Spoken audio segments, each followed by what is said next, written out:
گھر میں بچے ہیں، بیٹے ہیں یا بیٹیاں ہیں، وہ اس بات پہ ضرور غور کریں اور سمجھیں۔ عید میں باپ اپنے لیے کہ لباس نہیں خریدتا، کہتا نہیں یار میں اس دفعہ نہیں کرتا، میں اپنے بیٹے کے لیے جوتے خرید لیتا ہوں۔ ماں اپنا جوڑا نہیں بناتی، اپنی بیٹی کے لیے جوتے اور کپڑے خریدتی۔ دنیا میں جتنی اموات ہوتی ہیں اس کے پیچھے جو ریزن ان کو ملتا ہے، تحقیق کے بعد، سٹڈیز کے بعد، وہ ملتا ہے کہ السلام علیکم دوستو، آج میں چاہتا ہوں ایک منظر کشی کرنا چاہ رہا ہوں، ایک سینیریو بنانا چاہ رہا ہوں، اور تمام لوگ جن کے گھر میں بچے ہیں، بیٹے ہیں یا بیٹیاں ہیں، چھوٹے یا بڑے ہیں، وہ اس بات پہ ضرور غور کریں اور سمجھیں۔ دنیا میں کہتے ہیں stress is the number one colour.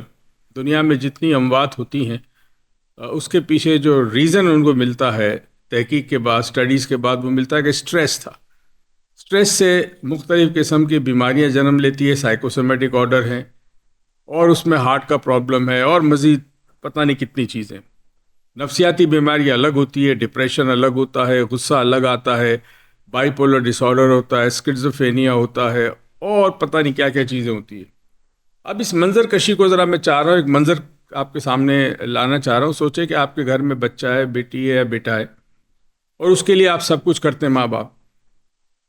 عید میں باپ اپنے لیے کہ لباس نہیں خریدتا، نئے کپڑے نہیں خریدتا، اگر وہ صاحب ثروت نہیں ہے تو وہ کہتا نہیں یار میں اس دفعہ نہیں کرتا، میں اپنے بیٹے کے لیے جوتے خرید لیتا ہوں۔ ماں اپنا جوڑا نہیں بناتی، اپنی بیٹی کے لیے جوتے اور کپڑے خریدتی۔ یہ ماں باپ کی قربانی ہوتی ہے اپنے بچوں کے لیے۔ اب ہوتا ہے کہ سب سے پہلے جو سٹریس شروع ہوتا ہے، جو پرابلم شروع ہوتی ہے، جو سٹرگل شروع ہوتی ہے، وہ ہوتی ہے آپ کی گھر سے۔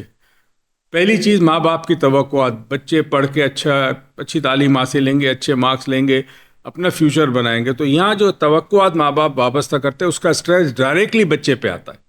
ماں باپ کو اس چیز کا پتہ نہیں، مگر اس میں کوئی برائی بھی نہیں ہے۔ ماں باپ ضرور چاہتے کہ میرا بچہ کامیاب ہو زندگی میں، مگر کامیابی کا یہ مطلب نہیں کہ ہر بچے کے مارکس بہت اچھے آئے، فرسٹ سیکنڈ تھرڈ آئے۔ دنیا میں اگر یہ ہونے لگا تو پھر دنیا میں اور جو مزید پیشے ہیں اس میں ترقی کیسے ہوگی؟ فار ایگزامپل، ہر بچہ اگر صرف پڑھنے میں ماہر ہوگا تو ٹیچر بنے گا، پروفیسر بنے گا، ڈاکٹر بنے گا، انجینئر بنے گا، لیکن دنیا میں جو دوسرے پیشے ہیں اس میں کیسے ہوگا؟ کوئی کرکٹر بھی بن سکتا ہے، کوئی ایتھلیٹ بھی بن سکتا ہے، کوئی بیڈمنٹن کا پلیئر بن سکتا ہے، کوئی میوزیشین بن سکتا ہے۔ تو یہ پیشے بھی زندگی میں بڑے ضروری ہے معاشرے کے لیے۔ تو پہلا جب پریشر آیا بچے کو ماں باپ کی طرف سے، وہ توقعات کا تھا۔ ماں باپ چاہتے تھے میرا بچہ بہتر سے بہتر ہو۔ بچہ اسکول جاتا ہے، اسکول کی پڑھائی۔ اچھا، ہمارے یہاں اسکول میں رٹا لگایا جاتا ہے، میمورائز کرایا جاتا ہے، انڈرسٹینڈنگ نہیں ہوتی۔ تو وہ جو شوق ہونا چاہیے بچے کو علم کے ساتھ، وہ وابستگی ہونی چاہیے، وہ پیدا اس لیے نہیں ہوتی کہ بہت سارے اساتذہ کے اپنے گھر کے مسائل ہیں۔ وہ صبح جب آتے ہیں پڑھانے بچوں کو تو اپنے گھر کے مسئلے اپنے ساتھ لے کے آتے ہیں۔ اس اسٹیٹ آف مائنڈ سے، اس فریم آف مائنڈ سے، اس ذہنی کیفیت سے وہ بچے کو صرف اتنا پڑھاتے جتنا کتابوں میں لکھا ہے، مگر وہ جو ایک ہوتا ہے نا کہ بچے کے اندر ایک ایسا شوق پیدا کیا جائے، وہ نہیں کر پاتے کیونکہ ان کے اپنے مسائل ہیں۔ اب پڑھائی کا سٹریس، ایگزام میں پاس ہونے کا سٹریس، کیونکہ اگر پاس نہیں ہوئے تو ماں باپ کیا سوچیں گے؟ ہم نے اپنی ساری زندگی آپ کو دے دی، اپنے سارے شوق پورے نہیں کیے، تمہارے سب شوق پورے کیے، تمہاری ضرورتیں پوری کی، اپنی ضرورتوں کو ہم نے نگلیکٹ کیا۔ تو یہ پڑھائی کے ساتھ ساتھ دوسرا سٹریس آ گیا ماں باپ کی، وہی توقعات۔ اب بچہ تعلیم حاصل کرنے کے بعد نوکری کی تلاش میں آتا ہے تو نوکری نہیں ملتی اس کو۔ اچھا، ایک تو عجیب و غریب بات ہے کہ ہمارے معاشرے میں ایک سوچ آ گئی کہ بڑا ہو کر سی ایس آفیسر بنے گا، بڑا ہو کے کوئی نہ کوئی نوکری کرے گا۔ نوکری میں برکت نہیں ہے۔ نوکری میں انسان دوسرے کے لیے کام کرتا ہے۔ کبھی ماں باپ نے یہ کہا کہ بڑے ہو کے بیٹا کوئی کاروبار شروع کرنا، چاہے چھوٹا سا کاروبار کیوں نہ ہو۔ یہ سوچ جب تک پاکستان میں نہیں بدلے گی، پاکستان ترقی نہیں کرے گا۔ چائنا کی ترقی کا اور جاپان کی ترقی کا ایک بہت بڑا راز یہ ہے کہ وہاں لوگوں نے اپنا کاروبار کرنے کی سوچا زیادہ۔ نوکری لوگ ضرور کرتے ہیں، لیکن فائدہ یہ ہے کہ اگر آپ اپنا کاروبار کرتے ہیں تو آپ کسی کو ملازمت دیتے ہیں، کسی کے گھر کا چولہا آپ کی وجہ سے چلتا ہے۔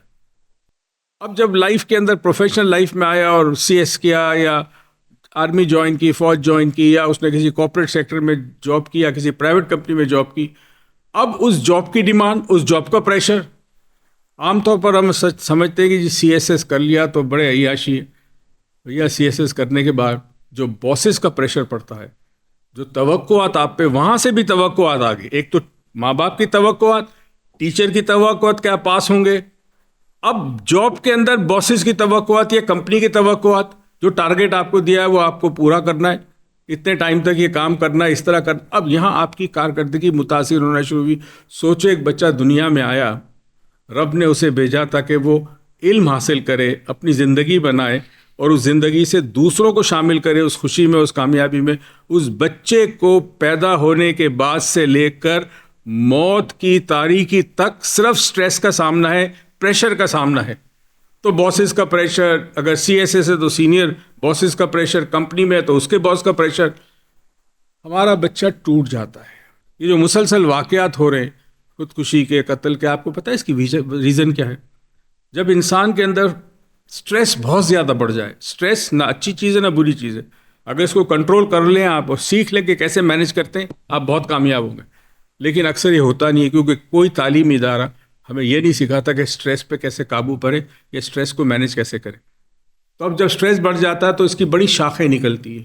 غصہ ایک ہے، نفسیاتی بیماری دوسری ہے، گھر کے اندر ناچاکی، رشتوں میں پرابلم، کمیونیکیشن نہ کرنا، غصہ آ جانا، خوف آ جانا، ذہنی بیماری آ جانا، معدے کے بہت سارے امراض، جلد کے بہت سارے امراض، یہ سارے کے سارے ریزن جو ہے وہ ہے سٹریس ہے۔ اب یہ یاد رکھیں کہ اگر آپ کا بچہ پڑھائی میں اچھا نہیں تو یہ دیکھیں کہ کس چیز میں اچھا ہے۔